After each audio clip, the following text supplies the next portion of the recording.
और बहुत ठंडा और मीठा पानी इस कुएं का बताया जाता है और बहुत पुरानी है, जब तक तो गांव भी नहीं बसा था उससे पहले की है ये।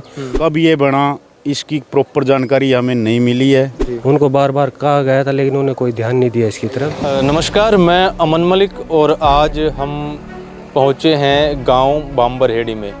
गांव बाम्बरहेड़ी में पहुंचने का कारण क्या है, यहाँ पर एक प्राचीन कुआं है, उस विषय को लेकर के आज हम पहुंचे हैं गांव बाम्बरहेड़ी में। इस कुएं को लेकर के गांव के लोगों की क्या कुछ राय है या क्या कुछ जानकारी है, वो क्या कुछ जानकारी हमको दे सकते हैं, आइए बातचीत करेंगे और जानेंगे इस गांव के कुएं के इतिहास के बारे में। नमस्कार, मैं अमन मलिक और आप देख रहे हैं ग्रामोदय मीडिया।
गांव से ही एक सम्मानित व्यक्ति हमारे साथ जुड़े हैं, लाभ सिंह जी। इनसे बातचीत करेंगे और जानेंगे गांव की क्या कुछ विशेषताएं हैं इस कुएं की या क्या कुछ खासियत है। लाभ सिंह जी नमस्कार। नमस्कार जी। आज आपके गांव में पहुंचे हैं इस कुएं को लेकर के। इस कुएं के बारे में आपके क्या कुछ विचार हैं या क्या कुछ जानकारी है जो आप साझा करना चाहते हैं? देखिए जी, ये कुआं जहाँ पूरे गांव को पानी पिलाने का काम करता था, पानी का स्रोत यही था जी। और बहुत ठंडा और मीठा पानी इस कुएं का बताया जाता है। और जहाँ तक बुज़ुर्गों से हमने सुना है, ये कुआं गांव बसने से पहले पर जब यहाँ गांव को ढूंढते ढूंढते गांव का कोई ठोर ठिकाना बनाया गया तो ये कुआं पहले से ही यहाँ पर मौजूद था जी। इसलिए इसका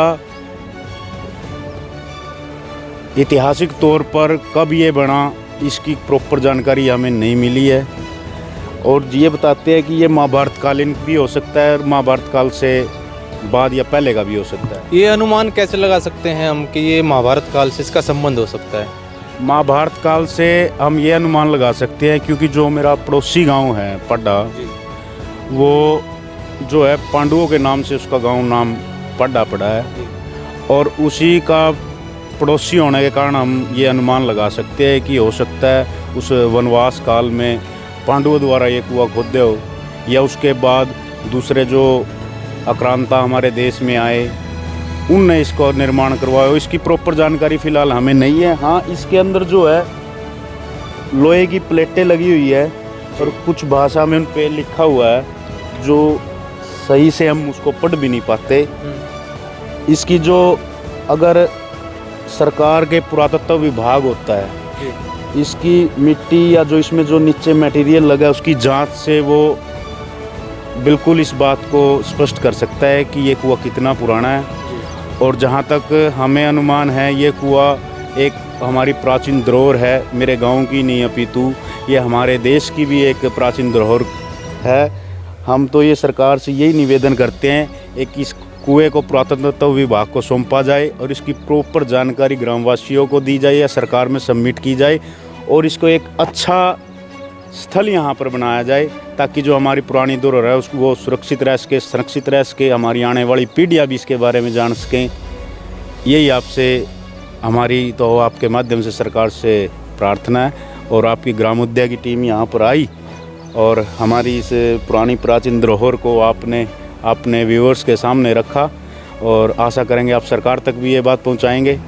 लेकिन प्रॉपर जानकारी आज भी गांव के बुजुर्ग से बुजुर्ग व्यक्ति से भी हमने पता की है। कभी किसी ने ये नहीं बताया कि ये कुआं किसी गांव के ही व्यक्ति ने खोदा है गांव द्वार, ये पहले से खुदा। हाँ, इसकी मरम्मत कई बार जैसे हुकम सिंह सरपंच हुए, पुराने रतिराम जी उनके कार्यकाल में जब ये ज़रूरत थी इस कुएँ की तब इस पे ज़रूर थोड़ा काम हुआ है। ये ऊपर का आप मंच देख रहे हैं, अब तो ये दयनीय स्थिति में है जी। उसके बाद हमने सरकार को भी कई लेटर लिख चुके हैं इसके बारे में, पंचायतों से भी अनुरोध कर चुके हैं, लेकिन इसकी तरफ किसी ने ध्यान नहीं दिया।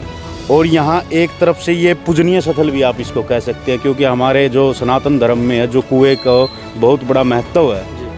और आज भी अगर नई शादियाँ वगैरह होती हैं तो जो नए दूल्हा दुल्हन होते हैं यहाँ पर ज़रूर इसके नतमस्तक होने पर जो कुआं पूजन की प्रक्रिया होती है वो बिल्कुल होती है। हाँ जी, लेकिन यहाँ पर स्थिति ऐसी है कि अब तो हर व्यक्ति अपने कार्य में व्यस्त है, बाहर से ही धोख लग जाती है, क्योंकि यहाँ पर कोई ऐसी व्यवस्था नहीं है।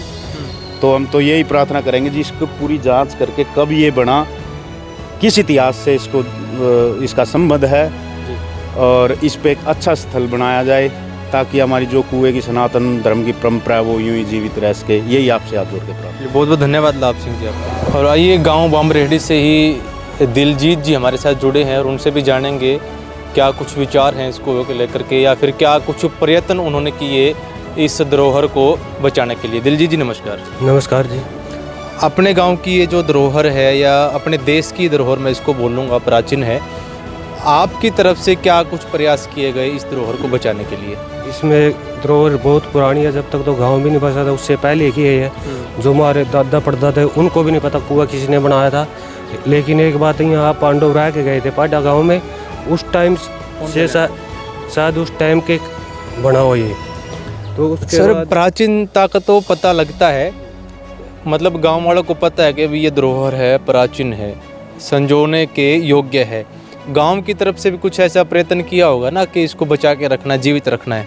गांव की तरफ से तो जैसे ब्लॉक समिति मेंबर बने थे, हमने इसकी 4 दीवारी ग्रिल और इसमें मिट्टी बर्थ का कार्य करने की कोशिश की, लेकिन 4 दीवार ग्रिल तो लगा दी इसमें।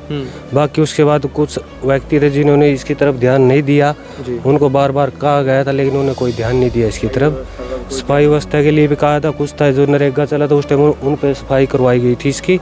उसके बाद कहीं से कोई वो नहीं है। सरकार को भी इसके बारे में कई बार अपनी तरफ से प्रशासन को मतलब संज्ञान में लाने के लिए इस कुएं को किन किन को नोटिस आपकी तरफ से या पत्र लिखा गया होगा? तो इनके इसके बारे में सेक्रेटरी साहब को भी कहा, बीडीओ साहब को कहा, और जो एसडीएम साहब थे उनको भी इसके बारे में नोटिस दिया गया।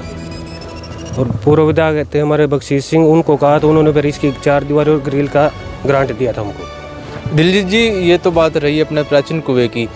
गांव भी बड़ा साफ एवं सुथरा गांव है अपना, इसके बारे में क्या कुछ है? अपने गांव के बारे में क्या कुछ विशेषता है, क्या कुछ खासियत है? गांव बहुत पुराना हमारा, यहाँ सभी मिलजुल के रहते हैं, कोई बार विरोध नहीं करता जी।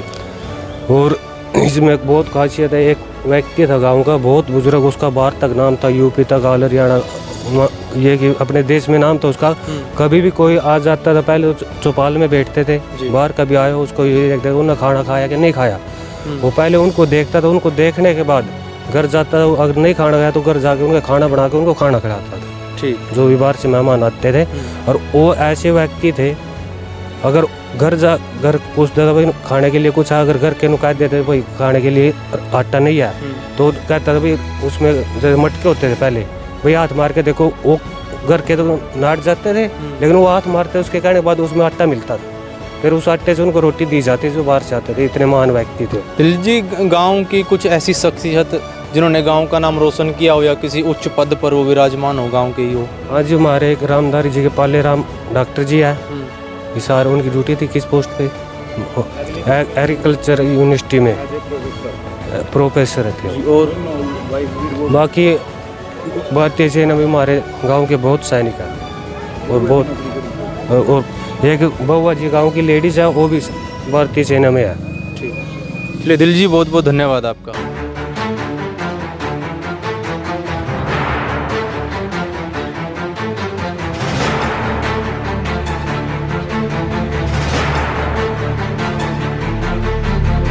लीजिए, आप सभी ने देखा गांव बाम्बरहेड़ी में प्राचीन कुएं के बारे में विशेष जानकारी गांव के सम्मानित व्यक्तियों ने हमको दी, और मैं भी प्रशासन से प्रार्थना करूंगा कि इस जानकारी को, इस धरोहर को संज्ञान में लेकर के इस पर कार्रवाई की जाए, इसकी जांच करवाई जाए। नमस्कार, मैं अमन मलिक, आप देख रहे हैं ग्रामोदय मीडिया।